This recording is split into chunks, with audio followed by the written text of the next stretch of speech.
বিছানার উপর চুপটি করে বসে আছে আদিত্য। হাতে অলির লিখা চিঠিটা। কাল রাতেও তো অলি সাথেই ছিল এই ঘরে। সকাল হতে না হতেই ফাঁকি দিয়ে কোথায় উড়াল দিল কে জানে। চোখ দিয়ে টপটপ করে পানি পড়ছে। দূরেই যদি যাবি তাহলে কাছে এলি কেন? কথাটা মুখ দিয়ে আপনার আপনি বেরিয়ে এলো। পাশ থেকে অর্পা বলে উঠল, যে গেছে সে গেছে ভাইয়া, দেখো ধ্রুবর সাথে পালিয়েছে কিনা। অর্পার কথা শুনে আদিত্যর চোখ মুখ লাল হয়ে গেছে। একেই তো মেয়েটাকে নিয়ে এরা যা নয় তাই রটিয়েছে। অপমানে অপমানে শেষ করে দিয়েছে, তার উপর আবার এই কথা। আদিত্য আর চুপ করে থাকতে পারল না, বলেই ফেলল, শেষবারের মতো তোকে, ইনফ্যাক্ট তোদের সবাইকে সাবধান করছি, অলিকে নিয়ে কোনো কথা হবে না। ভাইয়া তোর কি মাথা খারাপ হয়ে গেছে? কি বলছিস কি এইসব? সব ঠিক আছে। তুই পাগল হয়ে গেছিস। যে মেয়ে পর পুরুষের সাথে রাত কাটিয়ে আসে তার প্রতি এত দরদ কিসের? ঠ্যাস ঠ্যাস ঠ্যাস। বললাম না অলিকে সম্মান দিয়ে কথা বল। তুই আমাকে মারলি ওই বাজে মেয়েটার জন্য। কে হয় ও তোর? হুম, অলি আমার বিয়ে করাবো। 3 বার কবুল বলে শরীয়ত মেনে বিয়ে করেছি, তাই ওকে সম্মান দিবি। কথাগুলো বলেই আদিত্য হন হন করে বেরিয়ে গেল। এদিকে সবাই আদিত্য মুখে বিয়ের কথা শুনে মনে হয় আকাশ থেকে পড়েছে এরকম অবস্থা। অলিকে সকাল থেকে কোথাও খুঁজে পাওয়া যাচ্ছে না। দারোয়ানের মতে অলিকে শেষবার উনিই দেখেছেন। নামাজ পড়ে এসে দেখেন অলি গেটের সামনে দাঁড়িয়ে আছে। এত ভোরবেলা অলিকে এখানে দেখে উনি প্রায় অবাকই হলেন। কি ব্যাপার মামুনি, এত ভোরে এখানে কি করছো? চাচা একটু দরজাটা খুলে দেবেন। কেন মা, তুমি কোথাও যাবে? হুম। কোথায়? একটু সামনেই। খুলে দিন না চাচা। অলির জোড়া জড়িতে তিনি না খুলে পারলেন না। মেয়েটা এক কাপড়ে সেই যে বাড়ি থেকে বেরিয়েছে তারপর আর ফিরেনি। আদিত্য গ্রামে যাবে, এই শহরের কোথাও অলির যাওয়ার সম্ভব না, নেই গেলে একমাত্র গ্রামেই যাবে। তাছাড়া গ্রামে আরও অনেক হিসাব বাকি আছে। আদিত্য বেরিয়ে যায় গ্রামের উদ্দেশ্যে। আদিত্য অলিদের বাড়ির সামনে দাঁড়িয়ে আছে। বাড়িতে তালা দেওয়া। অলি চাচিমাকেও নিয়ে গেছে সাথে করে। মেয়েটা সব দিক থেকে যোগাযোগ বন্ধ করে দিতে চাইছে। অনেক ভেবেও আদিত্য কোনো কুল কিনারা খুঁজে পাচ্ছে না। এ পৃথিবীতে আমারা আর অলির মা ছাড়া আর কেউ নেই। চাচিও অসুস্থ, কোথায় যেতে পারে ওরা? প্রশ্নটা মনে আসা মাত্র একটা নামই মাথায় আসলো, সেটা হলো দিদুন। হয়তো আমাদের বাড়িতেই আছে অলি। আদিত্য এক ছুটে বাড়ি চলে আসে। অলি, এই অলি। আদিত্যর চেঁচামেচিতে মিসেস চৌধুরী ঘর থেকে বেরিয়ে আসে। এভাবে চেঁচাচ্ছ কেন? দিদুন, অলি কোথায়? সেটা তো তোমার জানার কথা। বিয়ে তুমি করেছিলে, দায়িত্ব তুমি নিয়েছিলে, এখন আবার প্রশ্নটাও তুমি করছো দাদুভাই। কথাটা বলেই উনি একটা তাচ্ছিল্যের হাসি দেন। দিদুন, অলি আমার উপর অভিমান করে কোথাও একটা চলে গেছে। ওকে কোথাও খুঁজে পাচ্ছি না। ও, ভালোই হয়েছে। ঝামেলা নিজেই ঘাড় থেকে নেমে গেছে। তুমি নাকি বিয়েটা শুধু আমার চাপে পড়ে করেছিলে? না মানে? আমার জানা মতে আমি তোমাকে কোনো দিনও কোনো কিছুতেই জোর করিনি। বিদেশ যাওয়ার সিদ্ধান্ত যেমন তোমার ছিল তেমন অলিকে বিয়ে করার সিদ্ধান্ত তোমার ছিল। দিদুন, আসলে তুমি এখন বরং বাড়ি যাও, আমার একটা বিশেষ কাজ আছে। তাড়িয়ে দিচ্ছ? যার কাছে আমার মিষ্টির থাকার জায়গা হয়নি তাকে নিজের কাছে রাখা আমার পক্ষেও সম্ভব না। দিদুন, আমি চলে যাচ্ছি, তবে তুমি শুনে রেখো আমি অলিকে খুঁজে বার করবই। দিদুন ছলছল চোখে তাকিয়ে আছে। দাঁত থাকতে দাঁতের মর্ম বুঝলে না দাদুভাই? আদিত্য মাথা নিচু করে বেরিয়ে যায়। দরকার পড়লে গোটা শহর খুঁজবে, তবুও তার অলিকে চাই চাই। আদিত্য এত ভেবেও কুল কিনারা পাচ্ছে না। কোথায় যেতে পারে ওরা? কোথায় খুঁজবে ওদের? কিচ্ছু মাথায় আসছে না। আচ্ছা, অলি চলে গেছে শুনেও দিদুন এত ঠান্ডা মাথায় আছে কি করে? তাহলে কি দিদুন সব জানে? আদিত্য এক মুহূর্ত অপেক্ষা না করে গাড়ি ঘোড়ায় বাড়ির দিকে। আদিত্যর মন বলছে অলি এই বাড়িতেই আছে। আদিত্য বাড়ি ফিরে আসে, দেখে দিদুন নেই, কোথাও একটা বেরিয়ে গেছে। সবাইকে প্রশ্ন করেও অলির ব্যাপারে কেউ এক ফোঁটাও মুখ খুলল না। তাহলে কি আদিত্য আর অলিকে খুঁজে পাবে না? হয়তো পাবে না। আদিত্য গ্রামের রাস্তায় বেরুতেই চোখ যায় একটা লোকের দিকে। এই তো সেই লোক। এই লোকটায় তো সেদিন অলি আর ধ্রুবর সেই বিশ্রী ছবিগুলো দেখিয়েছিল। ছোট সাহেব বিশ্বাস করেন আমি কিছু করিনি। আদিত্য খুব রেগে গেছে, পারলে এক্ষুনি লোকটাকে তুলে আছাড় মারবে। ছোট সাহেব, আপনার পায়ে ধরছি, বিশ্বাস করুন আমি কিছু জানি না। আমাকে মেজ বাবুই ধ্রুব ছবিগুলো দিয়েছিলেন। উনি আমাকে বলেছিলেন অলি আপা ঘরে ঢোকার পরপরই যেন ঘরের দরজাটা বাহিরে থেকে বন্ধ করে দিই। তারপর ডাকাডাকি করে লোক জড়ো করি। ওই ছবিগুলো উনি আমাকে দিয়েছেন পঞ্চায়েতে দেখানোর জন্য। আমি শুধু তাই করেছি। আমি গরিব মানুষ, আমি শুধু মেজবাবুর কথা শুনেছি। আমাকে ক্ষমা করে দিন। আদিত্য চুপটি করে দাঁড়িয়ে আছে। এসব কি শুনছেও? তাহলে কি এসব ধ্রুবর কারসাজি ছিল? খুব তো বড় মুখ করে এক গ্রাম লোকের সামনে বলেছিল সে নাকি অলিকে ভালোবাসে, অলির জন্য মরতেও পারে। তাহলে এত ঢাক ঢোল বাজিয়ে মেয়েটার মান সম্মান নিয়ে টানাটানি করার কি আছে? এত কিছু করে বিয়ে না করে পালিয়ে গেল কেন? অনেক প্রশ্ন মাথায় ঘুরছে, কিন্তু কোনো ওর জানা নেই। আদিত্যকে চুপ করে থাকতে দেখে লোকটি পালিয়ে যায়। এই সব প্রশ্নের ওর একজনই জানে, ধ্রুব। আড়ালে থেকে কি খেলা খেলছে সে? মাঝরাত। আদিত্য বিছানার উপর চুপটি করে বসে আছে। সারা দিন কোথায় না কোথায় খুঁজেছে মেয়েটাকে, কিন্তু অলির হুদিস কেউ জানে না। কথায় আছে যে হারিয়ে যায় তাকে খুঁজে পাওয়া যায়, কিন্তু যে নিজে থেকে আড়ালে থাকে তাকে কি এত সহজে খুঁজে পাওয়া যায়? অন্তত সে নিজে থেকে ধরা না দেওয়া পর্যন্ত অসম্ভব।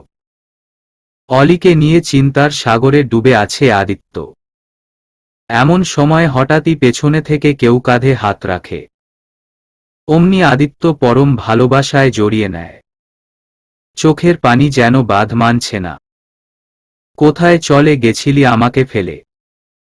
এত ভালোবাসি তবুও কোনো এত পোড়াস আমায়। বুঝিস না এই বুকে কতখানি জায়গা জুড়ে তোর বিচরণ? কথাগুলো বলেই ঘাড়ে নাক ডুবাই আদিত্য। আবেগে এতই ডুবে আছে যে তার বাহুডোরে প্রকৃতপক্ষে কে আবদ্ধ হয়ে আছে তা দেখার সময় নেই। কিছুক্ষণ পর অনুভব করে এটা অলি নয়, অলির শরীরের ঘ্রাণ খুব চেনা। চোখ মেলে তাকাতেই দেখে অহনা দাঁড়িয়ে আছে। শক খাওয়ার মতো ছিটকে সরে আসে অহনার থেকে। অহনা মূর্তির মতো দাঁড়িয়ে আছে। চোখ দিয়ে টুপ টুপ করে পানি পড়ছে। আসলে অহনা এক ছুটে ঘরে চলে আসে। এইটুকু ছোঁয়ার কি খুব প্রয়োজন ছিল? তুই কি জানিস তোর এইটুকু ছোঁয়া আমাকে সারা রাত ঘুমোতে দেবে না? কেন বুঝিস না হৃদয়ে যেমন অলি বিরাজ করে তেমনি আমার হৃদয়ে জুড়েও যে তোর রাজত্ব চলে। অহনার ফোনের ওয়ালপেপারে আদিত্যর ছেলেবেলার হাস্যোজ্জ্বল ছবি। ছবিটাতে অহনার হাত ধরে আছে আদিত্য। সেই ছেলেবেলায় এটাই ছিল আদিত্যর প্রথম ছোঁয়া, তারপর ভালো লাগা, ভালোবাসা। ওয়ালপেপারের দিকে এক নজরে তাকিয়ে আছে অহনা, চোখের পানি বাঁধ মানছে না। তোমায় আমার আর পাওয়া হলো না। খুব কি খারাপ হতো যদি তুমি আমার হতে। খুব কি খারাপ হতো যদি তুমি ভালোবেসে একটু ছুঁয়ে দিতে আমায়। মনের মানুষগুলো এমনই হয়, তাদের বিচরণ হৃদয়ে জুড়ে থাকলেও তারা নিজেরাই হৃদয়ের খবর রাখে না। আদিত্যর হৃদয়ে ঝড় বইছে। অহনার ভালোবাসায় কোনো খাদ নেই, এটা সে চাইলেও অস্বীকার করতে পারে না। তবে অলি আমার প্রাণ, আমার অস্তিত্ব, আমার ভালোবাসা। অলিকে ছাড়া অন্য কোনো নারীকে নিয়ে ভাবার জন্য যে হৃদয়ের প্রয়োজন তা আমার নেই। অহনা, ক্ষমা করো আমার। এইসব নিয়ে ভবতে ভাবতে আদিত্যর ফোনটা বেজে উঠে। মোহনা আদিত্যর ফুফাতো বোন ফোন করেছে। কিছু বলবি? বাবা, বোনকে তো একটুও ভালোবাসো না? ভুলেই গেছো? আসলে আমি খুব বাজে রকম ঘটনার সাথে জড়িয়ে গেছি। ও দাদাভাই, তুমি কি জানো দিদুন আমাদের বাড়িতে এসেছে? মানে দিদুন সিলেটে? হুমার সেও আছে? আদিত্য চোখ দুটো আনন্দে ঝলমল করে উঠল। আমি আসছি। এখন তো ঠিক আসতে পারবে? আগে এতবার আসতে বললাম আর তুমি তো খুব ব্যস্ত। ও হুম। ও দাদা ভাই, আমার না কিছু চাই। মুহিনের ব্যাপারটা নিয়ে ফুপি আম্মুর সাথে কথা বলতে হবে, তাই তো। আমার পিচ্ছি বোনটা বড় হয়ে গেছে, ওর বিয়ে দিতে হবে। এবার মোহনা বেশ লজ্জা পেয়েছে। তাড়াতাড়ি এসো, না হলে তোমার পাখি ফুরুত। আসছি আমি। এদিকে অর্পা অর্ণা মিলে গোটা বাড়িতে আগুন লাগিয়ে বেড়াচ্ছে। দুই রাক্ষসী এক হলে যা হয় আর কি। ওহ, দুই না তিন, সাথে আদিত্যর মা আছে। ওই 2 টাকার মেয়ে কিনা শেষমেশ আমার ভাইয়ের বউ হয়েই ছাড়ল। এত চেষ্টা করেও আটকাতে পারলাম না। দেখুন আন্টি, আমি এত কিছু বুঝি না। আমার আপুর কি হবে? এত ভালোবেসে কি পেল ও? দেখো অর্ণা, আমরা আদিত্যকে বুঝাবো। হ্যাঁ মা, তুমি চিন্তা করো না, ওই চাল চুলোহীন অসভ্য চরিত্রহীন মেয়েকে আমার ছেলের বউ হিসেবে কিছুতেই মানব না।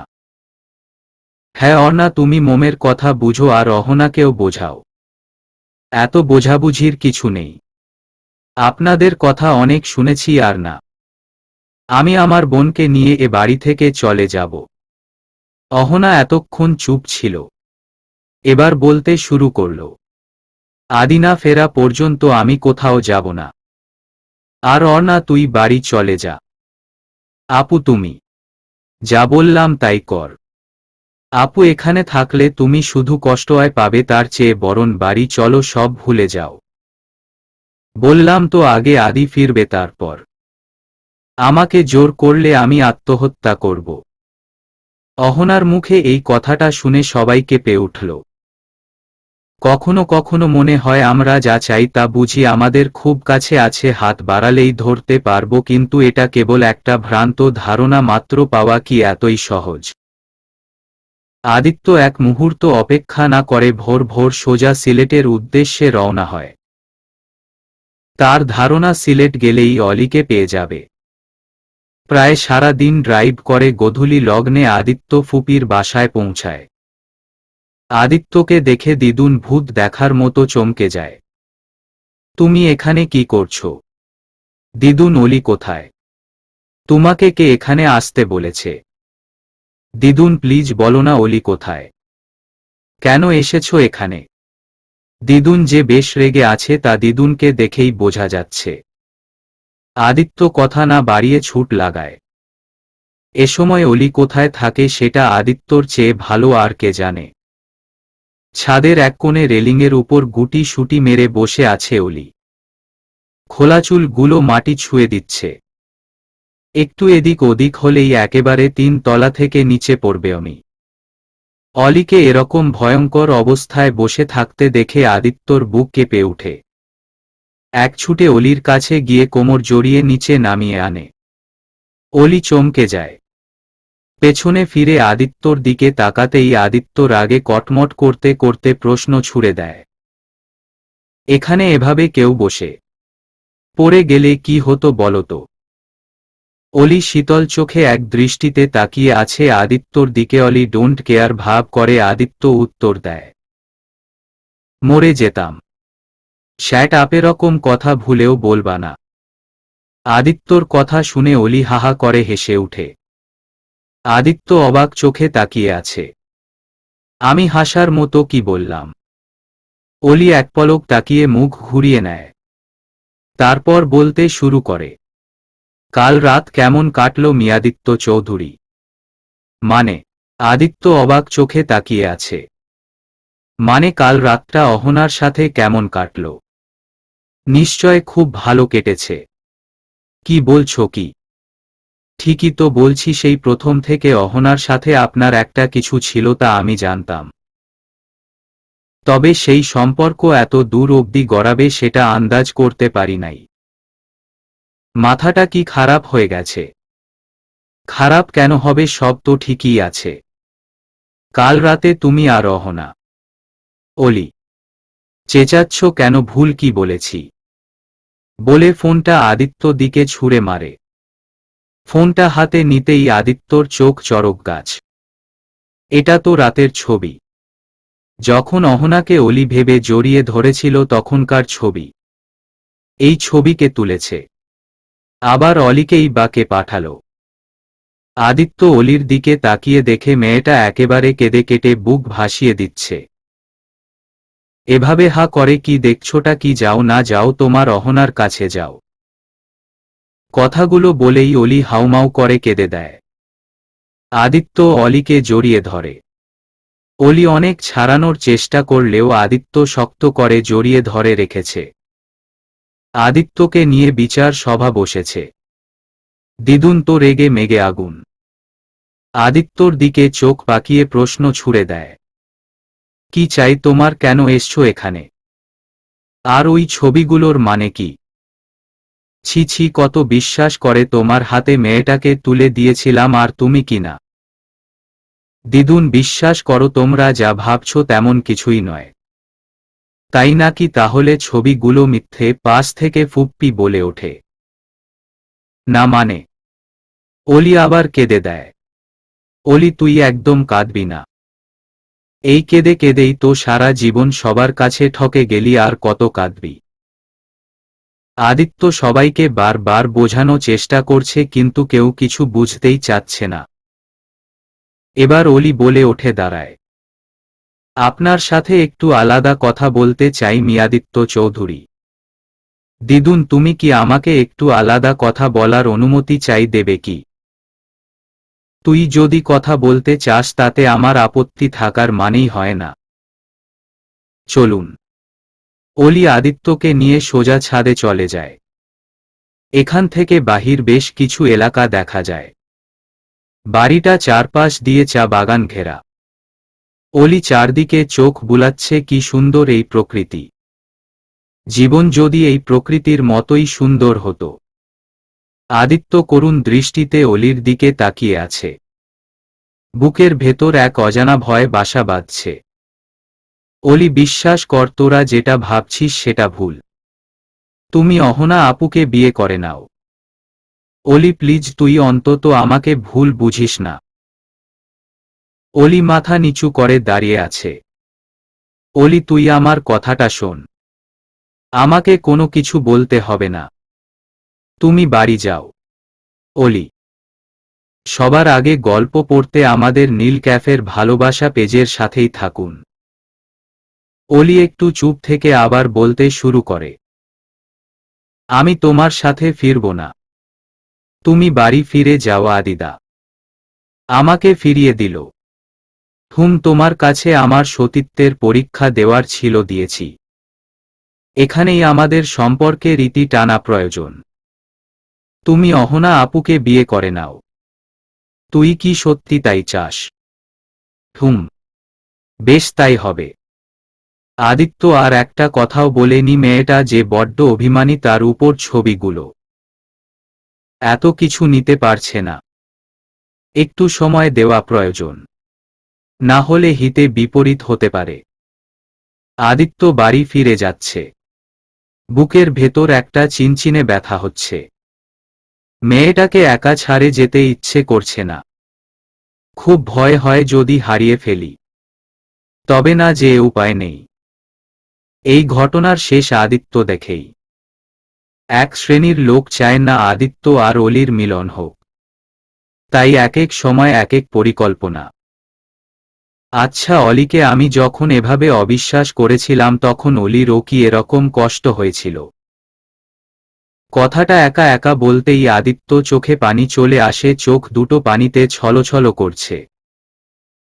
অলির এর থেকে ও বেশি কষ্ট হয়েছিল, কারণ প্রত্যেকটা মেয়ের সবচেয়ে ফুটবল জায়গা হলো তার চরিত্র, আর সেই জায়গায় যখন তার সবচেয়ে প্রিয় মানুষ আঘাত করে তা শত গুণ বেশি লাগে।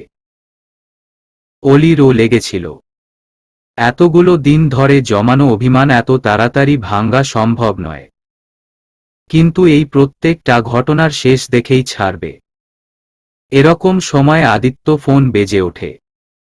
ফোনটা তুলতেই অপর প্রান্ত থেকে বলে উঠে, স্যার, পাইছি ওরে, আমি আসছি।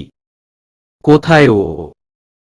এই নিন স্যার, এখানে ধ্রুব স্যারের ঠিকানা সহ সব কিছু দেওয়া আছে, তবে উনি কিছু দিনের জন্য বাহিরে গেছেন। কোথায় গেছে সেটা বলতে পারছি না। ও সিট, টেনশন নিয়েন না স্যার, 7 দিন পর উনি এখানেই ফিরবেন। এটাই ওনার বর্তমান ঠিকানা। এতক্ষণ আদিত্য সেই লোকের সাথে কথা বলছিল যার উপর ধ্রুবকে খোঁজার দায়িত্ব দিয়েছিল। এতক্ষণ ভেবেছিল হয়তো ধ্রুবকে পেয়ে যাবে আর সকল ধোঁয়াশার সমাপ্তি ঘটবে, কিন্তু না হলো না। আদিত্য হতাশ হয়ে বাড়ি ফিরে আসে, তাকে আবার অপেক্ষা করতে হবে। এই ধ্রুবকেও না যতই ধরতে যাচ্ছি কোনো না কোনো ভাবে হাত ফসকে বেরিয়ে যাচ্ছে। বাড়ি ফিরতে ফিরতে প্রায় বেশ রাত হয়ে যায় আদিত্যর। দরজা ঠেলে ভেতরে ঢুকতেই দেখে ঘরটা অন্ধকার করা। অন্ধকারের মধ্যে একটা ছায়া মানবীকে দেখা যাচ্ছে। ছায়াটা বোধহয় একটু একটু করে এগিয়ে আসছে। ছায়াটা একদম কাছে চলে আসতেই আদিত্য লাইটটা জ্বালিয়ে দেয়। লাইটটা জ্বালাতেই দেখে অহনা দাঁড়িয়ে আছে। টুকটুকে লাল রঙের সাথে সাদা পাড়ের ঢাকায় জামদানি শাড়ি পরেছে, সাথে হালকা সাজ, চোখ ভর্তি কাজল, চুলগুলো পিঠে ছড়িয়ে খোপা করা, ও হাতে আবার কাচের চুড়িও আছে। এরকম হালকা সাজে একমায় অলিকেই দেখেছে আদিত্য। অলির এরকম সাদা মাটা সাজ খুব পছন্দ। অহনা একদম কাছাকাছি দাঁড়িয়ে আছে। অহনাকে এরকম ভাবে দেখে আদিত্য ভ্যাবাচ্যাকা খেয়ে যায়। আদিত্য অহনার দিকে দ্বিতীয়বার না তাকিয়ে অহনাকে পার করে চলে যেতে নিলে অহনা আদিত্যর হাত ধরে নেয়। আদিত্য মুখ ঘুরিয়ে তাকাতেই অহনা বলে উঠে, বললে না তো আমাকে কেমন লাগছে? অহনার কথায় আদিত্য চোখ বড় বড় করে তাকিয়ে আছে। অহনা হেসে দেয়, আদি দেখো না, আমাকে অলির মতো লাগছে তো? না, জানতাম। যখন জানতেই তখন শুধু শুধু অলি সাজার দরকার কি ছিল? কি জানি মন চাইল তাই। মন চাইলেই সব সময় সব কিছু করতে নেই। নিজের সীমার বুঝে মনকে মানিয়ে নিতে হয়। আদিত্যর কথাগুলো অহনার বুকে গিয়ে বিঁধছে। তবুও সে স্বাভাবিক ভঙ্গিতেই কথা বলছে। ভয় নেই, অলি হয়ে উঠার সাধ নেই। অলি জায়গা ও নিতে চাই না। তবে কেন জানি আজ এভাবে সাজতে নিচ্ছে হলো। অলি হতে চাইলেই হওয়া যায় না। আদিত্যদের জীবনে অলিরা কেবল একজনই হয়। অহনা শুধু একটু ফ্যাকাশে হাসি দেয়। আদি, তুমি কি জানো আমি তোমার জন্য না খেয়ে বসে আছি? প্রয়োজন নেই, আমি খেয়ে এসছি।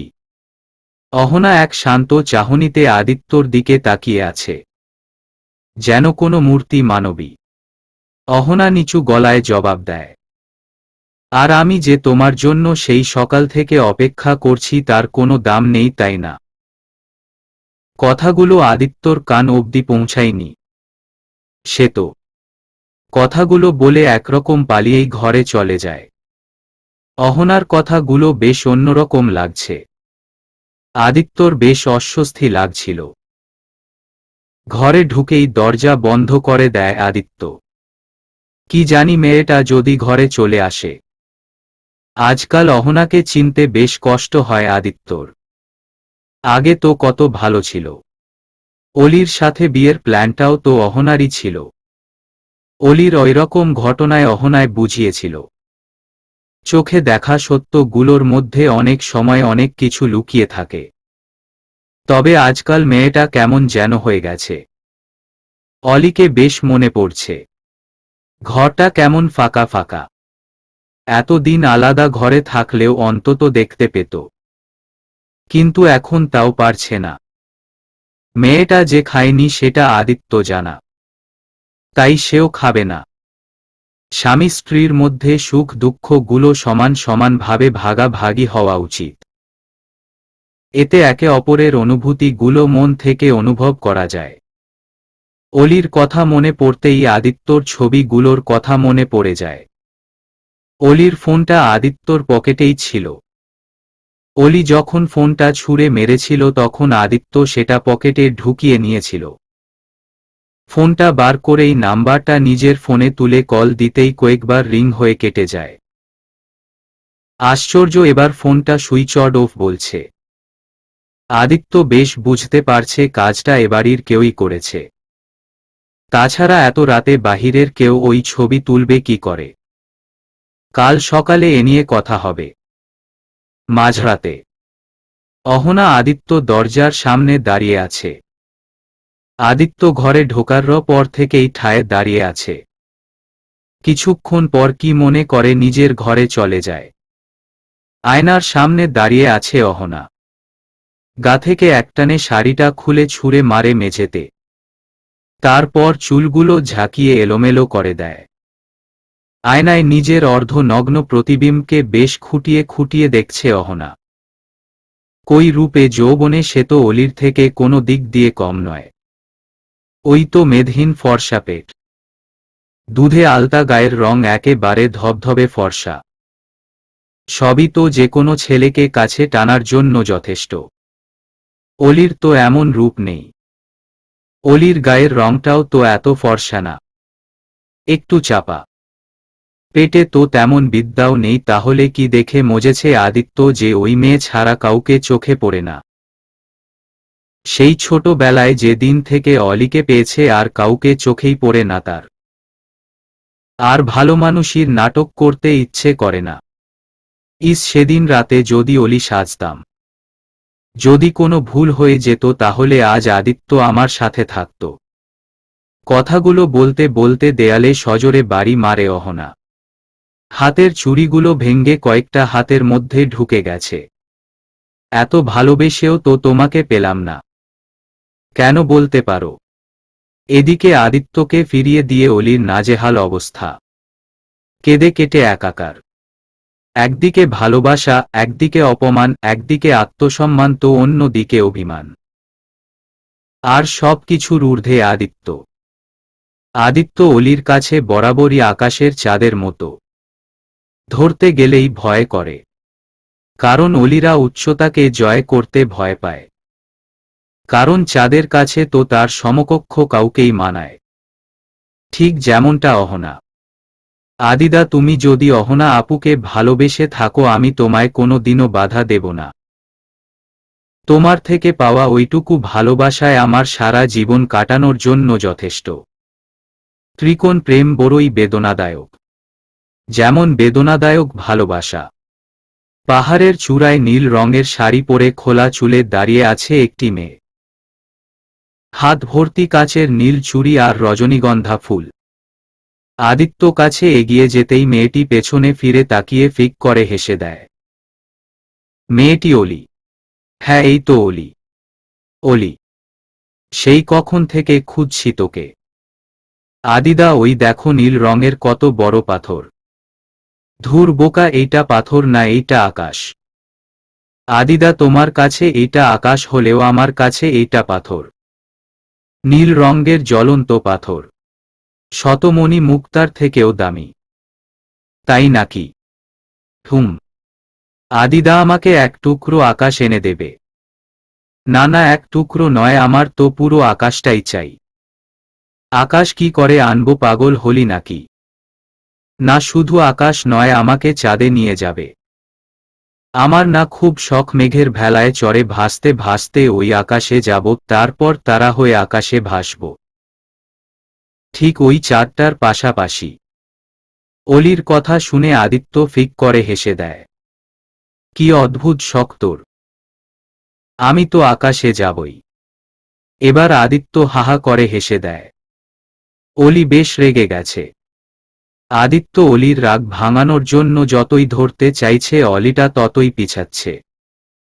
একসময় একদম কর্নারে চলে আসে অলি, তারপর দুম করে পাটা পিছলে যায়। ওই তো একটা হাত অলিকে টেনে নিচে নিয়ে যাচ্ছে। আদিত্যদা! অলির চিৎকার। ঘুম থেকে লাফিয়ে ওঠে আদিত্য, কি ভয়ঙ্কর স্বপ্ন ছিল এটা! অলি নিচে পড়ে যাচ্ছিল। ঘামে গা ভিজে ধুয়ে যাচ্ছে। বাহিরে ফজরের আজান দিচ্ছে। বোধহয় ভোর হয়ে এসছে। নামাজটা পড়তে হবে। মেঝেতে পা দিতেই পায়ে কিছু একটা বিঁধে যায়। নিচে তাকাতেই দেখে কতগুলো কাচের টুকরো আর কিছু শুকনো রজনীগন্ধা ফুল মেঝেতে ছড়িয়ে আছে। টি টেবিলের উপর রাখা ফুলদানিটা বাতাসে পড়ে ভেঙে গেছে। এতগুলো ফুলের ভার হয়তো নিতে পারেনি। ফুলগুলো দুদিন আগে অলি রেখে গিয়েছিল। আদিত্য অজু করতে চলে যায়। অশান্ত মনকে শান্ত করতে নামাজের জুড়ি নেই। নামাজের বিছানায় মোনাজাতে বসে আছে অলি। সারা রাত এখানেই এই একই ভঙ্গিতেই বসে ছিল। আদিদাকে ছাড়তে ইচ্ছে হচ্ছে না, আবার ধরে রাখতেও ভয় করে। ছবিগুলো যে কেউ ইচ্ছে করে তুলেছে কথাটা অলির চেয়ে ভালো বোধহয় আর কেউ জানে না। কিন্তু ওই যে বাংলা সিনেমার বিখ্যাত একটা বাক্য আছে, বাউল হয়ে চাঁদ ধরার স্বপ্ন দেখতে নেই, চাঁদকে কেবল আকাশেই মানায়। তোমার কথা ভাবতে চাই না, তবুও কেন বারবার তুমি চলে আসো? আমি তো তোমাকে পেতে চাই না, কিন্তু তবুও কেন তোমার থেকে বিচ্ছেদের কষ্ট সইতে পারি না? এটা কি অভিমান নাকি অন্য কিছু? আদিত্য নামাজ শেষে ছাদে চলে যায় ফুলগুলোতে পানি দিতে। অলি তো গাছগুলোর যত্ন নিত, অলিহীন গাছগুলো যেন তাদের রূপ হারাচ্ছে। গাছগুলোতে এক মনে পানি দিচ্ছে আদিত্য। পেছনে থেকে কারো ডাকে হুঁশ ফিরে আদিত্যর। আদি! পেছনে ফিরে তাকাতেই দেখে অহনা দাঁড়িয়ে আছে। একবার তাকিয়ে মুখ ফিরিয়ে নেয়। কিছু বলবি? হুম। কাল রাতের জন্য সরি। আদি! হুম। বিশ্বাস কর, আমার মাথা ঠিক ছিল না, কি বলতে কি বলে ফেলেছি, প্লিজ মাফ করে দাও। তোমায় একটা কথা বলি অহনা, তুমি নিজেও খুব ভালো করে জানো আমি অলিকে কতটা ভালোবাসি। অলি জায়গা কাউকে দেওয়ার প্রশ্নই উঠে না। অহনা হাউ মাউ করে কাঁদতে শুরু করে। বিশ্বাস করো আদি, আমার কাল মাথা ঠিক ছিল না। বেশ বেশ, এভাবে কেঁদো না। আমি তোমার আগে যেমন বন্ধু হয়েছিলাম তেমন বন্ধু হয়েই থাকতে চাই সারা জীবন। তুমি আমার বন্ধু ছিলে, আছো আর ভবিষ্যতেও থাকবে। তোমার বন্ধুত্বই আমার জন্য যথেষ্ট। আমি আমার সাধ্যমতো চেষ্টা করব তোমার অলিকে তোমার কাছে ফিরিয়ে দিতে। অলিকে নিয়ে দুজনের মধ্যে টুকটাক কথা চলে। আদিত্যর কাজ শেষ, এবার চলে যেতে নিলে অহনা পেছনে থেকে ডেকে দেয়। আদি! হুম। একটা কথা বলার ছিল, কিভাবে বলবো বুঝতে পারছি না। কি কথা? আসলে হাত কচলাতে কচলাতে। কি হলো বলো। আসলে গত দিন রাতে যখন তোমার ঘরে গিয়েছিলাম, তুমি যখন আমাকে অলি ভেবে জড়িয়ে ধরেছিলে, তখন তখন অপু মানে অর্পা আপু নিজের মোবাইলে কয়েকটা ছবি তুলেছিল। আসলে তোমার সামনের জানালার গ্লাসে আমি দেখেছি অর্পা আপুকে ছবি তুলতে। হুম। ছবিগুলো কেন তুলেছে বা কী উদ্দেশ্যে তুলেছে জানি না, তবে আমার মনে হলো এটা তোমাকে জানানো উচিত, তাই জানিয়েছি। কথাগুলো বলেই অহনা চোরের মতো পালিয়ে যায়। আদিত্য চুপচাপ দাঁড়িয়ে আছে। যা ভেবেছিল তাই হয়েছে। এই বাড়ির কেউ এই ছবিগুলো পাঠিয়েছে অলিকে। রাগে গা জ্বলছে। আদিত্য রাগে গজ গজ করতে করতে নিচে নেমে যায়। তারপর অর্পার নাম ধরে চিল্লাতে থাকে। আদিত্য চেঁচামেচিতে বাড়ির সবার ঘুম ভেঙে গেছে। অর্পা তো ভয়ে কাচুমাচু করে দাঁড়িয়ে আছে। কি হয়েছে ভাইয়া? আদিত্য কোনো কথা ছাড়ায় ঠাটিয়ে গালে একটা চর বসিয়ে দেয়। অর্পার গালে 5 আঙ্গুলের দাগ বসে গেছে, ছলছল চোখে আদিত্যর দিকে তাকিয়ে আছে। ভাইয়া, তুই আমাকে মারলি। এটা তোর কাজের তুলনায় কিছুই না। পেছনে থেকে আদিত্যর ক্ষেপে গেছে। আদি বেটা, যে মেয়ের গায়ে আমি তোমার পাপা কখনো হাত তুলিনি, তুমি তাকে মারলে। মারলাম। ও যা করেছে তার তুলনায় এটা কিছুই না। শুধু একটা চর মেরেছি। ভবিষ্যতে আমার আর অলির মাঝখানে আসলে আমি কি করব তা আমি নিজেও জানি না। আদিত্যর মা তো হতবাক, কি বলছে কি এই সব? এই একটা সামান্য মেয়ের জন্য ছেলেটার মাথা একেবারে খারাপ হয়ে গেছে, নিজের বোনের গায়ে হাত তুলতেও দ্বিধা করছে না। অর্পা কাঁদতে উপরে চলে যায়। আদিত্যর মা ও মেয়েকে সান্ত্বনা দিতে চলে যায়। আদিত্য তো আগেই বেরিয়ে গেছে। মানুষগুলো বড়ই স্বার্থপর। কেউ ভালোবাসার জন্য হিংস্র মানবীর রূপ ধারণ করে, কেউ বা টাকা পয়সার জন্য। অলি মেয়েটা বড় অসহায়। যাদেরকে কাছের লোক ভেবে বিশ্বাস করলাম, সবাই শুধু ছলনা দিয়ে ভরিয়ে দিয়েছে। অহনার কাছ থেকে কি এই সব কখনো আশা করেছিলাম? যখন নিজের বাবা মা চাচা চাচি এরকম ব্যবহার দেয়, তখন অহনা তো পর। অলিটা সারা জীবন শুধু কষ্ট পেয়ে গেল। ধ্রুব সব স্বীকার করেছে। তবে এখানে ধ্রুবর কোনো দোষ আমি দেখতে পাচ্ছি না। ধ্রুব যদি সেদিন ওই কাজটা না করত, হয়তো অলিকে ওরা মেরাই ফেলত। কি এমন ক্ষতি হতো যদি অলিকে আমি বিয়ে করে নিতাম? কে আটকাতে পেরেছে আমাদের মিলন?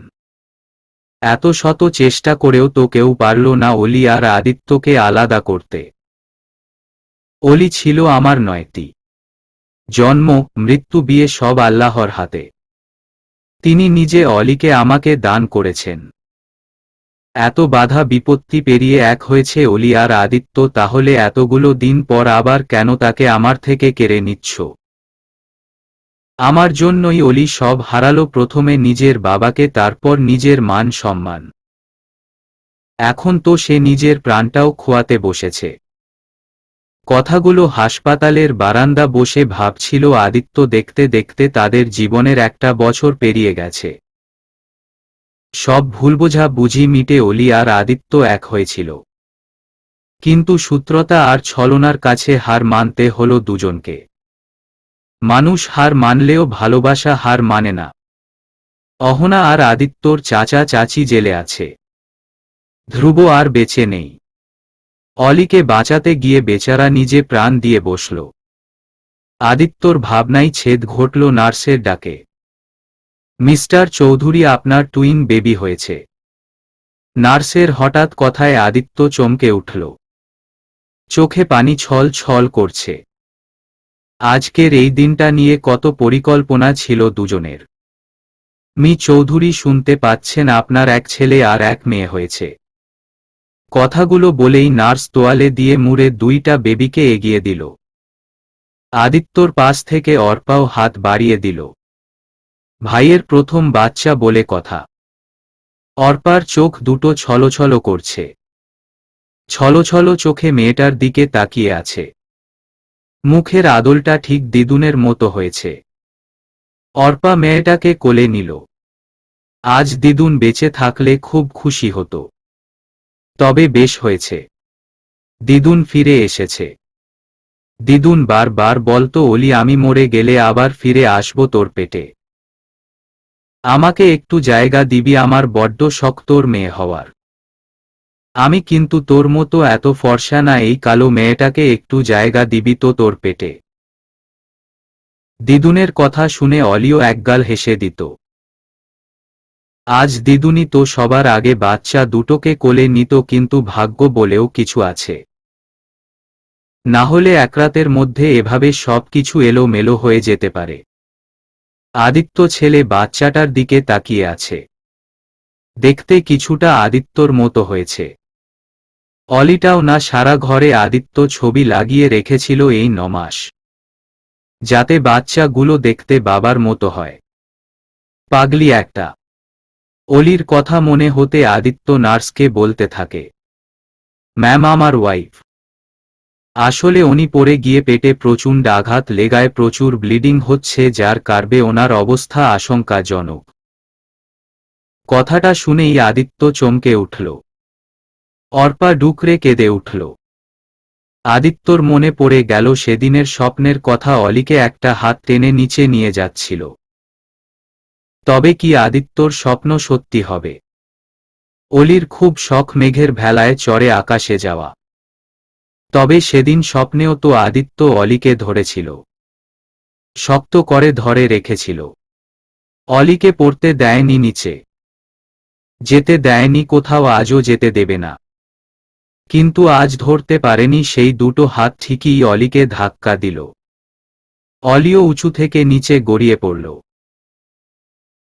তারপর হাসপাতালে। অলির কিছু হবে না, কারণ তার খুঁটিয়ে এখানে বাঁধা। সবচেয়ে বড় কথা, সেদিন বন্ধন ছিল একটু, আজ বন্ধন আছে তিনটি। স্বামী আর 2 সন্তান, এদের ছেড়ে অলি কোথাও যেতে পারে না। ভালোবাসার কাছে সব হার মানতে বাধ্য, এমনকি মৃত্যুও। আদিত্য আর অলি একে অপরের নিয়তি। এদের আল্লাহ ছাড়া কেউ আলাদা করতে পারবে না। তবুও কোথাও একটা কিন্তু থেকেই যায়। আদৌ কি অলি বেঁচে ফিরবে আদিত্যর কাছে? বাড়ির বাহিরের রাস্তায় দাঁড়িয়ে আছে আদিত্য। উদ্দেশ্য, অলি যতক্ষণ জেগে থাকবে ততক্ষণ এভাবেই দাঁড়িয়ে থাকবে। অলি বারান্দায় এক পলক আদিত্যকে দেখে ঘরে চলে আসে। তারপর ঘরের আলোটা নিভিয়ে দেয়। অমনি আদিত্যও চলে যায়। প্রায় 7 দিন যাবৎ এভাবেই চলে আসছে। অলি এখন ঢাকায়। আদিত্যর ফুপি পরিবার সহ ঢাকায় এসছে। উদ্দেশ্য, তাদের একমাত্র মেয়ে মোহনার বিয়ে। বিয়েটা মোহনা ভালোবাসার মানুষের সাথেই হবে। অলিকে অন্ধকারে বসে থাকতে দেখে মোহনা এগিয়ে আসে। কিরে, ঘুমিয়ে গেলি? কই না তো। শরীর কি বেশি খারাপ লাগছে? কয়দিন ধরে তো ঠিক করে খাওয়া দাওয়া করছিস না। না না, এমনি। তুমি চিন্তা করো না সিমিপি। চিন্তা আমি না, তোর অনি করছে। আচ্ছা আমাকে একটা কথা বল তো, তোদের এই মান অভিমানের পালা কত দিন চলবে? আমার কিন্তু আর ভালো লাগছে না। আসলে কি হয়েছে, তোদের সম্পর্কে ভুল বোঝাবুঝি হয়, তাই বলে সে নিয়ে পড়ে থাকতে নেই। অলি অনেক ভাগ্য করে এমন বিশুদ্ধ ভালোবাসা পাওয়া যায়, যা তুই পেয়েছিস। ভালোবাসা এক টুকরো স্বর্গ, সেটাকে হেলায় হারাস না। অভিমান কষ্ট ছাড়া আর কিছুই দেয় না, কিন্তু একটুখানি ভালোবাসা, বুক ভরা ভালোবাসা দেয়। কথাগুলো বলতেই মোহনার ফোন বেজে উঠে। মাহিম ফোন করেছে। ফোনটা কানে ধরতেই অপর প্রান্ত থেকে বলে ওঠে, কতদিন দেখিনি তোমায়। এটা কেমন কথা, ফোনে কেউ কথা বলা এভাবে শুরু করে? আমি করি ঢং। জ্যোতি কাল যাবে আমার সাথে আমাদের সেই হৃদয় নদীর বাঁকে। তুমি কি গ্রামে যাচ্ছ? হুম। কেন? বৌদিদিকে তো কথা দিয়ে এসেছিলে আমাদের বিয়েতে নিজে গিয়ে নিয়ে আসবে, এখন ভুলে গেলে? বিয়ের আগে মা দিদুন কেউ যেতে দেবে না। ওহ, তাহলে সাবধানে যেও। হুম। শোন মুহিন, আমি না গত রাতে খুব খারাপ একটা স্বপ্ন দেখেছি, প্লিজ সাবধানে গাড়ি চালিয়েও যেও। গাড়িতে তো যাব না, বাসে যাবে সেই প্রথম দিনের মতো। বেশ আমার হিমু, নাম্বার 2, এখন ফোনটা রাখো। হাহা, রাখছি। ভালোবাসি। আমিও। আল্লাহ হাফিজ। ফোনটা রেখে অলির দিকে তাকাতেই দেখে অলি হা করে তাকিয়ে কথা শুনছিল। আচ্ছা সিমিপি, তোমাদের সম্পর্কটা কত দিনের? 6 মাস। 6 মাসে এত দূর? হুম, ভালোবাসার জন্য একটা মুহূর্তই যথেষ্ট। তবে কি জানিস, ভালোবাসাগুলোকে কখনো কষ্ট দিতে নেই, বুক দিয়ে আগলে রাখতে হয়। কথাগুলো বলেই মোহনা চলে যায়। অলি এখনো বিছানায় বসে আছে। সত্যিই তো সে আদিত্যকে শুধু কষ্ট দিচ্ছে। যা ঘটেছে তা কেবল পরিস্থিতির কারণে, এতে না আদিত্যর দোষ আছে না তার। অলির সারা রাত কেটে যায় হাজার বোঝাপড়ার মধ্যে দিয়ে। সকাল সকাল আদিত্যর চেঁচামেচিতে ঘুম ভাঙে অলির। অলি, হয় তুই এক্ষুনি আমার সাথে বাড়ি যাবি, না হয় সারা জীবনের মতো আমাকে হারাবি, সিদ্ধান্ত তোর হাতে। আদিত্যর মুখে এমন কথা শুনে অলির বুকটা ধক করে উঠল। এই সব কি বলছো কি? যা বলছি ঠিকই বলছি। আমার এই সব আর ভালো লাগছে না। চুপ, একদম চুপ। এই কয়েকদিনে তো অনেক নাটক দেখেছি। রোজ একবার করে তোকে নিতে আসবো আর তুই মুখ ঘুরিয়ে নিবি। সবকিছুর একটা সীমা থাকে। আমি কি বলেছি তুমি আসো, আমাকে নিয়ে যাও? তোমাকে তো বলেছি অহনা আপুকে বিয়ে করে নাও। চুপ, একদম চুপ, এক চড়ে তোমার মুখের বুলি বার করব। তুমি তো সেই প্রথম থেকে আমার ওর সাথে অমন করো। কেমন করি? ওই যে আমাকে বকো। কেন এত পুরাস আমাকে? আমি তো আগুন, আগুনের কাছে এলে পুড়তে তো হবেই। এই আগুনে 1000 বার পুড়তেও আমি রাজি আছি। তাহলে তো পুড়তে হবেই। কথাগুলো বলতে বলতে আদিত্য অলির ঠোঁটে নিজের ঠোঁট মিলিয়ে দেয়। বেচারি হুট হাট এমন ব্যবহারে ভ্যাবাচ্যাকা খেয়ে যায়। অলি, তোর ঠোঁট। আমার ঠ্যাট। হুম। কি হয়েছে? মিষ্টি। মেয়েটা একেবারে লজ্জায় লাল হয়ে গেছে। বাড়ি চল। না। যাবি না তো? না। বেশ। বলেই আদিত্য অলিকে কোলে তুলে নেয়। শোন শোন। হুম। আমি যাব, তবে একটা শর্ত আছে। কি? আজকের দিনের জন্য তুমি হিমু, আমি রূপে। রাজি? হাহা, বেশ রাজি। তাহলে আমাকে নীল শাড়ি আর চুড়ি কিনে দাও। বাবা, রানী সাহেবা, আপনার এত বড় আবদার রাখতে গেলে তো আমি হিমশিম খেয়ে যাব। অলিও আদিত্যর বুকে কিল ঘুষি মারছে। বাহিরে দাঁড়িয়ে দুজনের কাণ্ড দেখে হেসে দেয় মোহনা। দুদিন পর তারও এরকম একটা বর হবে। সেও হয়তো তাকে এমন করেই ভালোবাসবে, আগলে রাখবে। কথায় কথায় দুষ্টামি করবে। আদিদা, আমার খুব ভয় করছে, ছোট মা মানবে তো আমাদের? না মানলে না মানবে। এমনিতেও এখানে থাকার কোনো ইচ্ছে আমার নেই। না। কি না? আর কতক্ষণ এভাবে বাড়ির সামনে দাঁড়িয়ে থাকবি বলতো? যাব না। তুমি আমাকে আবার ফুপ্পির বাসায় দিয়ে এসো। 3 বার কবুল বলে বিয়ে করেছে, এভাবে আলাদা আলাদা থাকবো বলে? এমনিতেও বিয়ে করে চিরকুমার সাজার ইচ্ছে আমার একদম নেই। অলি চোখ বড় বড় করে আদিত্য দিকে তাকিয়ে আছে, কি বলতে কি চাইছে। হুম ঢং। এদিকে মিসেস চৌধুরী রাগে গজ গজ করছে। ছেলেটা এলো অমনি অলিটাও নাচতে নাচতে চলে গেল। আগে তো দিদুন দিদুন করে মাথা খারাপ করত, আর এখন সদর দরজার সামনে মাথা নিচু করে দাঁড়িয়ে অলি আর আদিত্য। সেদিন ছেলের বলা কথাগুলো গুরুত্ব দেননি, তার কারণ ভেবেছিলেন মেয়েটা চলে গেছে, ফেরার কোনো সম্ভাবনা নেই। কিন্তু কদিন যেতে না যেতে ঝামেলা নাচতে নাচতে আবার ফিরে এসেছে। মোম, আর কতক্ষণ আমরা এভাবে দাঁড়িয়ে থাকব? কেন দাঁড়াতে খুব কষ্ট হচ্ছে? মোম, তার চেয়ে বেশি কষ্ট আমার হচ্ছে তোমার পাশে এই মেয়েটাকে মানতে। মোম প্লিজ, চুপ করো তুমি। তোমাকে এতকাল এত কিছু দিয়ে বড় করেছি এই দিন দেখব বলে। শেষমেশ একটা কাজের মেয়েকে বিয়ে করলে। শুধু বিয়েই বিয়ে করে বিষয়টা চেপে গেলে, তারপর আবার তাকে নিয়ে সোজা বাড়ি চলে এলে। অলিকে আমি ভালোবাসি। তো ভালোবাসো বলেই এমন একটা মেয়েকে বিয়ে করবে যে অলরেডি অন্য ছেলের সাথে রাত কাটিয়ে এসছে? এই মেয়েটাকে মানতে আপত্তি ছিল না, কিন্তু আমার ছেলের পাশে এমন চরিত্রহীন মেয়ে আমি ভাবতেও পারি না। এই সব কিছু মিথ্যে, তাই নাকি? এক গ্রাম লোকের সামনে ঘটে যাওয়া সব ঘটনা মিথ্যে? হ্যাঁ, মিথ্যে, সব মিথ্যে। যদি তুমি না চাও অলি এই বাড়িতে থাকবে না, তবে অলির সাথে সাথে আমিও এই বাড়ি ছেড়ে চলে যাব। আদিত্যর কথায় উনি বেশ দমে গেলেন। এই একটা মেয়ে ছেলেবেলা থেকে জ্বালিয়েই যাচ্ছে।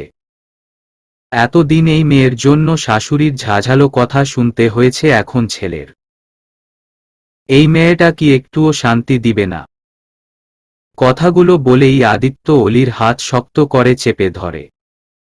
এখন যত কিছুই হোক সে অলির হাত ছাড়বে না। আদি বেটা, তুমি কি ভেবে দেখেছ তোমাকে ছাড়া তোমার মোমের কি হবে? মোম, আমি কোনো দিনও তোমাকে কষ্ট দিতে চাইনি, তবে অলিকেও হারাতে চাই না। বেশ, তুমি যা ভালো মনে করো তাই করো, আমি কে কিছু বলার? কথাগুলো বলেই উনি চলে যান। অলিও চুপচাপ দাঁড়িয়ে আছে। আদিত্যরর মা যে এই সম্পর্ক কোনো কালেই মানবে না, এটা তো জানা কথা সেই ছোটবেলা থেকেই। অলি যেন ওনার চক্ষুশূল। কি মনে করে উনি আবার ফিরে এলেন। তারপর, আদি বেটা, তোমরা ক্লান্ত, ঘরে যাও, এ নিয়ে ওরে কথা হবে। অলির মুখে খুশির ছটা। তবে কি তার সংসারের শুরু ঘটতে চলেছে?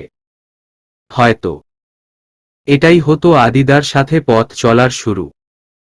শোন অলি, এটা কোনো বাংলা সিনেমা না। আমিও বাংলা সিনেমার মতো দরজাল শাশুড়ি না যে তোকে ঘরে তুলে অমানবিক অত্যাচার করব। ছোট মা, তোমার পায়ে ধরছি, তুমি আমাদের ক্ষমা করে দাও।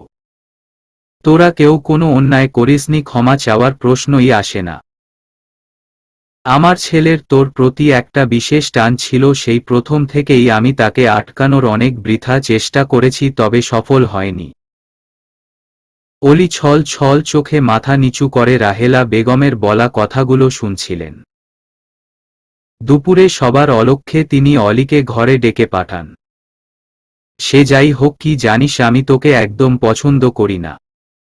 আমার বড্ড সাধ ছিল অহনাটাকে এবাড়ির বউ করে আনব, কিন্তু তোকে পছন্দ না করার কারণটা আমার একদম ব্যক্তিগত, আমি সে নিয়ে তোকে কিছু বলবো না। বিয়েটা যখন হয়েই গেছে, আমার ছেলেও যখন তোকে সব জেনে মানিয়ে নিয়েছে, তখন আমি বলার অধিকার রাখি না। ছোট মা, কতবার বলেছি আমাকে এই নামে ডাকবি না। আমি তোকে একদম পছন্দ করি না। আর ছেলের বউ হয়ে সব সময় তুই আমার চোখের সামনে ঘুরবি, তা আমি মানতে পারবো না। আমি যত তাড়াতাড়ি সম্ভব আমার ভাইয়ের কাছে চলে যাবে। তুই এখন যা। ছোনা মানে? যেতে বললাম তো। অলি মাথা নিচু করে যেতে নিলে। শোন অলি, আমার আদিকে কখনো ঠকাস না, ছেলেটা তোকে বড্ড ভালোবাসে, হাজার হোক তুই তো তোর মায়েরই মেয়ে। রাহেলা বেগমের বলা কথাগুলো অলির বুকে গিয়ে লাগে। এত বছর পর আবার কেউ তার মাকে নিয়ে কথা বলছে। অলি মনটা ভীষণ খারাপ। এই বিকেল বেলায় আকাশটা ও মেঘে ঢেকে আছে। দেখে মনে হচ্ছে যেন সন্ধে নেমে এসেছে। পেছনে থেকে কেউ অলির কোমর জড়িয়ে ধরল। অলি একটুও নড়ল না, আগের ভঙ্গিতেই দাঁড়িয়ে আছে।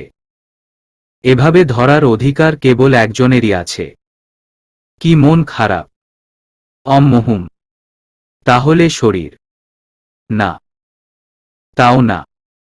তাহলে আদিদা আমাকে একটু উঁচু করে ধরবে। আমি ওই আকাশটা উঠে চাই, ধরো না প্লিজ। মাথাটা কি গেছে? আকাশ আবার ধরা যায়? যায় তো, ওই যে দেখো তুলার মতো মেঘ ভাসছে, ওগুলো আমার চাই, এনে দেবে। আদিত্য কোনো ওর দিল না। মন খারাপ থাকলেই এই মেয়ে ভুলভাল বকে। কখনো কখনো পাগলের মতো প্রলাপ ও বকেই যায়। আদিদা। হুম। সিমি মুহিন ভাইয়াকে খুব ভালোবাসে তাই না? হুম। ও, এত ভুনিতা না করে, কি বলবি সরাসরি বল, আমি শুনছি। অলি একবার আদিত্যর দিকে তাকালো। লোকটার সাথে কি এক অদ্ভুত বন্ধন রয়েছে, না চাইতেও সব বুঝে যায়। কখনো কখনো ভয় করে যদি নিজের মধ্যে লুকিয়ে থাকা গোপন কথাগুলো জেনে যায় তখন। আদিদা, তুমি কি জানো অহনা আপু তোমায় কতটা ভালোবাসে? কথাটা বেশ স্বাভাবিকভাবেই বলল অলি। তবে প্রশ্নটা যে আদিত্যকে বেশ অপ্রস্তুত করেছে তা আদিত্যর মুখ দেখেই বোঝা যাচ্ছে। নিজেকে সামলে নিয়ে হঠাৎ এই প্রশ্ন, জানো কি না বলো। জানি, তবে মানি না। কারণ এই পৃথিবীতে আদিত্য একজনকেই ভালোবাসে, সে হলো অলি, শুধু অলি, শুধু তুমি। কিন্তু আর তো কিন্তু থাকার কথা না। আদিদা, তোমাকে কে বেশি ভালোবাসে, আমি না অহনা আপু? এটা আবার কেমন প্রশ্ন, বলো না। জানি না, তবে এইটুকু জানি আদিত্য শুধু অলিকে ভালোবাসে, শুধু অলিকে। ও হুম। আমি আসার পর থেকে অহনা আপুকে একবার ও ঘরের বাহিরে বেরুতে দেখিনি। হুট করে কি মনে করে অলি ছুট লাগালো, ছাড়ো আমি আসছি। কোথায় যাস? কে শোনে কার কথা? অলি একরকম ছুটে নিচে নেমে আসে। আদিত্যর মায়ের বলা কথাটা অলি বড্ড লেগেছে। আদিত্যর কাছেও অহনার বিষয়টা বেশ অস্বস্তিকর লাগছে। মেয়েটা কেমন পাগলাটে টাইপের, কখন কি করে বসে কে জানে। অলিটাও না কেমন যেন নিজেরটা ছাড়া সবারটা বোঝে, কিন্তু আদিত্য শুধু অলির। এই বিষয়গুলো ছাড়াও আদিত্যর মাথায় আরেকটা বিষয় বেশ ঘুরপাক খাচ্ছে, তা হলো অহনার করা অতীতের পাগলামিগুলো। অহনা যে আদিত্যকে ভালোবাসত তা তার ব্যবহার হাবভাব দেখেই বোঝা যেত। অহনার মাঝে কোথাও না কোথাও আদিত্যকে পাওয়ার এক তীব্র আকাঙ্ক্ষা আছে। সেটা আদিত্য নিজেও জানে, তবে অহনা মেয়েটা ভালো, কখনো ভালোবাসার দাবি নিয়ে সামনে দাঁড়ায়নি, শুধু নীরবে ভালোবেসে গেছে। বোঝালে হয়তো বুঝবে। নিচ থেকে অলির চিৎকারে আদিত্যর ধ্যান ভাঙ্গে। আদিদা! আদিত্য একরকম ছুট লাগায়, কি জানি কি দুঃসংবাদ তাকে হাতছানি দিয়ে ডাকছে। সবাই অহনার ঘরের সামনে দাঁড়িয়ে আছে। সেই তখন থেকে দরজা ধাক্কানো হচ্ছে, অথচ খোলার নামই নেই। রাহেলা বেগম রীতিমতো ভয় পেয়ে গেছে। না জানি মেয়েটা কি করে বসেছে কে জানে। অলিরও চোখ মুখ শুকিয়ে গেছে। সবকিছু কি আমার জন্য হচ্ছে? অলির চিৎকার শুনে আদিত্য নিচে নেমে দেখে সবাই অহনার ঘরের সামনে দাঁড়িয়ে আছে। কি হয়েছে? রাহেলা বেগম ছেলের দিকে একবার তাকিয়ে মুখ ঘুরিয়ে নিলেন। অলি হন্ত দন্ত হয়ে সামনে এসে জানান দিল, আদিদা দেখো না, অহনা আপুকে সেই কখন থেকে ডাকছি, কিছুতেই দরজা খুলছে না। আদিত্য ও ঘাবড়ে গেল, একটু আগেই তো অহনার পাগলামো নিয়ে ভাবছিল। তবে কি ভাবনাগুলো সত্যি হয়ে গেল? এবার আদিত্য ও ডাকা ডাকি শুরু করল। দুবার ডাকল কিন্তু কোনো সাড়া নেই। তিনবার ডাকা মাত্র অহনা দরজা খুলে দিল। সবাই অহনাকে দেখে ভূত দেখার মতো চমকে গেছে।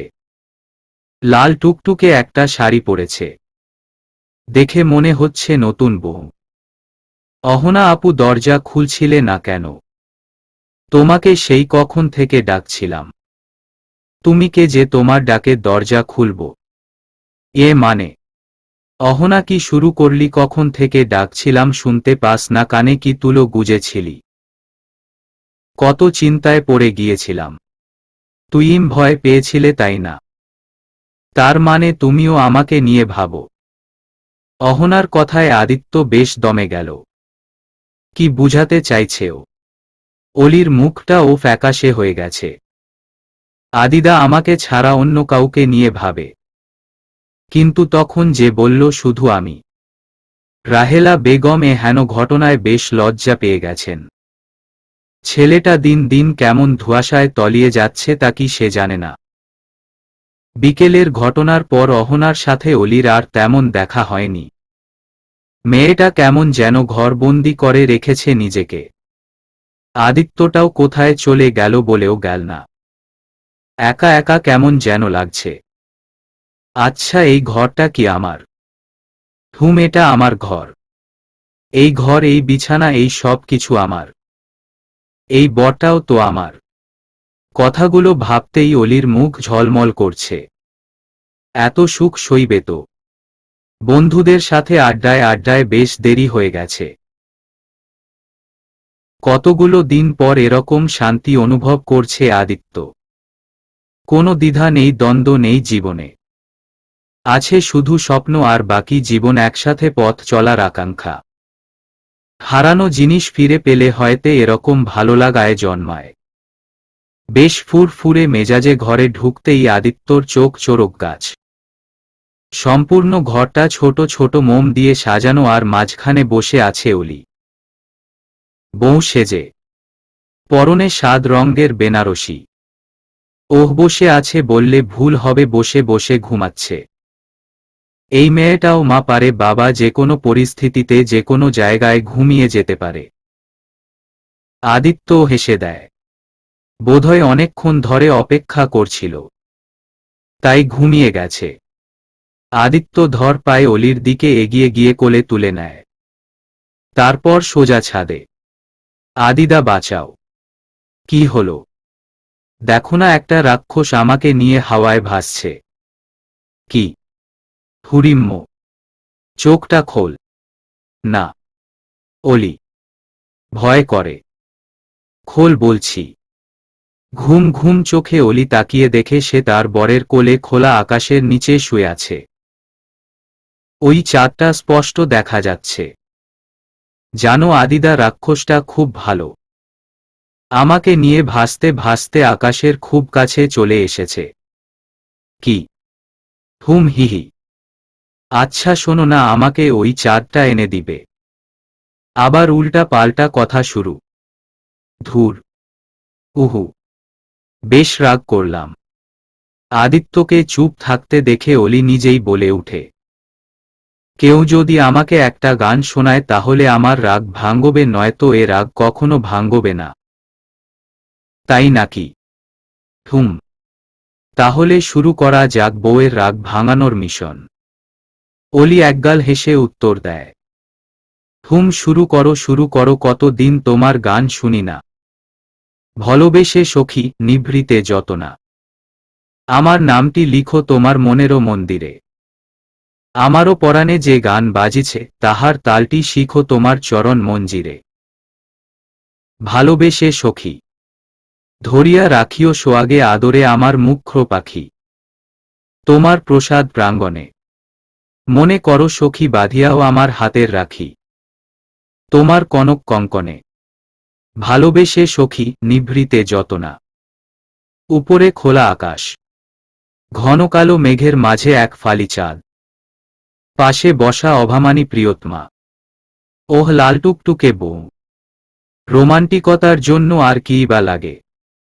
আদিত্য দুদণ্ড অলির দিকে তাকিয়ে থেকে অলির ঠোঁটে ঠোঁট মিলিয়ে দেয়। চোখ দুটো আপনা আপনিই বুজে আসে। কত দিনের লুকানো প্রতীক্ষার অবসান ঘটেছে বলে কথা। কিছুক্ষণ পর অপর পাশ থেকে কোনো সাড়া না পেয়ে চোখ খুলে তাকিয়ে দেখে অলি ঘুমিয়ে পড়েছে। আদিত্য হা করে তাকিয়ে আছে। এরকম একটা রোমান্টিক মুহূর্তে কেউ ঘুমাতে পারে তা আদিত্যর জানা ছিল না। তাও আবার এরকম কল্পনার বাহিরে। কি মেয়ে রে বাবা, এত কুম্ভকর্ণকেও হার মানাবে। কোথায় ভাবলাম একটু আক্টুধুর বাবা, এই জন্য বাচ্চা মানুষকে বিয়ে করতে নেই। তাও যদি হয় এরকম ঘুম কাতুরে, তাহলে তো কথায় নেই। রোমান্টিকতার 14টা বাজানোর জন্য এদের ঘুমই যথেষ্ট। কি আর করার। আদিত্য অলিকে কোলে তুলে নেয়। ঘুমের মধ্যেও অলি আদিত্যর জামাটা শক্ত করে খামছে ধরে রেখেছে। আদিত্য মুচকি হেসে পর ঘরের দিকে হাঁটা শুরু করে। দূরে দাঁড়িয়ে একজন তাদের গতিবিধি লক্ষ্য করছিল আর চোখের জল ফেলছিল। আমি যদি অলি হতাম। সবার কপালে আল্লাহ হয়তো সব কিছু লিখে রাখে না, তাই আমাদের অনেক চাওয়ায় অপূর্ণ থেকে যায়। সকাল সকাল ফোনের শব্দে ঘুম ভাঙে অলির। পাশে তাকিয়ে দেখে আদিত্য নেই। চোখ কচলাতে কচলাতে ফোনটা কানে ধরতেই অপর পাশ থেকে কণ্ঠটা শুনে থমকে যায়। হ্যালো, তুমি? অলি, আমি তোমার সাথে দেখা করতে চাই। মানে? প্লিজ তুমি আমার সাথে দেখা করো, খুব প্রয়োজন। কিন্তু প্লিজ অলি। ধ্রুবর কথা শুনে অলি থমকে যায়। কি চাও? মানুষগুলো বড়ই স্বার্থপর। নিজের স্বার্থে কেউ হিংস্র মানবীর রূপ নেয়। অলি মেয়েটা বড় অসহায়। যাদেরকে কাছের লোক ভেবে বিশ্বাস করেছিল তারা সবাই শুধু ছলনা দিয়ে ভরিয়ে দিয়েছে। অহনা। অহনার কাছ থেকে কি এইসব কখনো আশা করেছিলাম? অহনা ভালো মানুষের মধ্যে থাকে ক্ষতি করার চেষ্টায় ছিল। অলিটা সারা জীবন শুধু কষ্ট পেয়ে গেল। ধ্রুব সব স্বীকার করেছে। সে যা করেছে সব অলিকে পাওয়ার জন্য করেছে। এতে অবশ্য অহনা আর রাহেলা বেগমের হাত ছিল। একজন মা হয়ে কি করে পারল এসব করতে? কি এমন ক্ষতি হতো যদি অলিকে আমি বিয়ে করে নিতাম? কে আটকাতে পেরেছে আমাদের মিলন? এত শত চেষ্টা করেও তো কেউ পারল না অলি আর আদিত্যকে আলাদা করতে। অলি ছিল আমার নয়টি। জন্ম, মৃত্যু, বিয়ে সব আল্লাহর হাতে। তিনি নিজে অলিকে আমাকে দান করেছেন। এত বাধা বিপত্তি পেরিয়ে এক হয়েছে অলি আর আদিত্য, তাহলে এতগুলো দিন পর আবার কেন তাকে আমার থেকে কেড়ে নিচ্ছ? কথাগুলো হাসপাতালের বারান্দা বসে ভাবছিল আদিত্য। দেখতে দেখতে তাদের জীবনের একটা বছর পেরিয়ে গেছে। সব ভুলবোঝা বুঝি মিটে অলি আর আদিত্য এক হয়েছিল। কিন্তু সূত্রতা আর ছলনার কাছে হার মানতে হলো দুজনকে। মানুষ হার মানলেও ভালোবাসা হার মানে না। সেদিন যখন ধ্রুব জোর গলায় অহনা আর রাহেলা বেগমের নাম নিয়েছিল তখনই আদিত্য অলির হাত ধরে বাড়ি ছেড়েছে। সংসার পেতেছিল নিজের মতো করে। সেই থেকেই তো শুরু #নোলক সংসারের সুখের কাহিনী। দুজন মিলে ঘরের আনাচে কানাচে বুনেছিল অসংখ্য সুখের বুনন। তারপর শুধু সুখ আর সুখ। দুজনের মাঝে অনাবিল আনন্দ। আর সেদিন যখন অলি কানে কানে এসে বলেছিল, এই চৌধুরী সাহেব, আপনি কি জানেন আপনার একজন কার্বন কপি আসছে? মানে? মানে আবার কি? আদিত্য হা করে তাকিয়ে আছে অলির দিকে। মেয়েটা কি বলল কিছুই মাথায় ঢুকছে না। অমন হা করে তাকিয়ে কি দেখছ? এই যে এখানে দেখো, এখানে মিচৌধুরীর কার্বন কপি আছে। আদিত্যর বুঝতে বাকি নেই অলি কি বলতে চাইছে। পৃথিবীর সব সুখ যেন কেউ তাকে উজাড় করে দিয়েছে। আনন্দে চোখে পানি চলে এসেছে। কত আনন্দ, কত সুখ! আমি পেয়েছি আমার সুখের ঠিকানা তোমার মাঝে। এই তো তুমি আমার জগৎ সংসার, এই তো তুমি আমার শেষ আশ্রয়। আদিত্যর ভাবনায় ছেদ ঘটল নার্সের ডাকে। সে তো হাসপাতালে আছে। অতীতের পাতায় ডুব দিতে গিয়ে এতটাই গভীরে চলে গেছে যে বর্তমান নিয়ে যেন কিছু ভাবার নেই। মি চৌধুরী, আপনার টুইন বেবি হয়েছে। নার্সের হঠাৎ কথায় আদিত্য চমকে উঠল। চোখে পানি ছল ছল করছে। আজকের এই দিনটা নিয়ে কত পরিকল্পনা ছিল দুজনের। মি চৌধুরী, শুনতে পাচ্ছেন, আপনার এক ছেলে আর এক মেয়ে হয়েছে। কথাগুলো বলেই নার্স তোয়ালে দিয়ে মুড়ে দুইটা বেবিকে এগিয়ে দিল। আদিত্যর পাশ থেকে অর্পাও হাত বাড়িয়ে দিল। ভাইয়ের প্রথম বাচ্চা বলে কথা। মাঝখানে ভাইয়ের সাথে বেশ মন কষাকষি হলেও সত্যি জানার পর এখন এই দুই মানুষই অলির সম্বল। অর্পার চোখ দুটো ছলছল করছে। ছলছল চোখে মেয়েটার দিকে তাকিয়ে আছে। মুখের আদলটা ঠিক দিদুনের মতো হয়েছে। অর্পা মেয়েটাকে কোলে নিল। আজ দিদুন বেঁচে থাকলে খুব খুশি হতো। তবে বেশ হয়েছে, দিদুন ফিরে এসেছে। দিদুন বারবার অলিকে বলতো, অলি, আমি মরে গেলে আবার ফিরে আসবো তোর পেটে। আমাকে একটু জায়গা দিবি, আমার বড্ড শখ তোর মেয়ে হওয়ার। আমি কিন্তু তোর মতো এত ফর্সা না, এই কালো মেয়েটাকে একটু জায়গা দিবি তো, তোর পেটে তোকে না বড্ড মা লাগে। দিদুনের কথা শুনে অলিও একগাল হেসে দিত। আজ দিদুনি তো সবার আগে বাচ্চা দুটোকে কোলে নিত, কিন্তু দিদুনটা আমাদের ছেড়ে চলে গেল। আদিত্য ছেলে বাচ্চাটার দিকে তাকিয়ে আছে। দেখতে হুবহু আদিত্যর মতো হয়েছে। অলির ভাষায় আদিত্যর কার্বন কপি। অলিটাও না সারা ঘরে আদিত্য ছবি লাগিয়ে রেখেছিল এই 9 মাস, যাতে বাচ্চাগুলো দেখতে বাবার মতো হয়। পাগলি একটা। অলির কথা মনে হতে আদিত্য নার্সকে বলতে থাকে, ম্যাম আমার ওয়াইফ। আসলে উনি পড়ে গিয়ে পেটে প্রচণ্ড আঘাত লাগায়, প্রচুর ব্লিডিং হচ্ছে, যার কারণে ওনার অবস্থা আশঙ্কাজনক। কথাটা শুনেই আদিত্য চমকে উঠল। সকালবেলা আদিত্য ঘরে মোবাইলটা রেখে নিচে চলে এসেছিল, অমনি অলিও নাচতে নাচতে ফোন নিয়ে নিচে নেমতে গিয়ে অবু হয়ে পড়ে যায়। তারপর অর্পা ডুকরে কেঁদে উঠল। অলির খুব শখ মেঘের ভেলায় চড়ে আকাশে যাওয়া। তবে সেদিন স্বপ্নেও তো আদিত্য অলিকে ধরেছিল, শক্ত করে ধরে রেখেছিল। অলিকে পড়তে দেয়নি, নিচে যেতে দেয়নি, কোথাও আজও যেতে দেবে না। অলির কিছু হবে না, কারণ তার খুঁটিয়ে এখানে বাঁধা। সবচেয়ে বড় কথা, সেদিন বন্ধন ছিল একটু, আজ বন্ধন আছে তিনটি। স্বামী আর 2 সন্তান, এদের ছেড়ে অলি কোথাও যেতে পারে না। ভালোবাসার কাছে সব হার মানতে বাধ্য, এমনকি মৃত্যুও। আদিত্য আর অলি একে অপরের নিয়তি। এদের আল্লাহ ছাড়া কেউ আলাদা করতে পারবে না। তবুও কোথাও একটা কিন্তু থেকেই যায়। সমাপ্ত।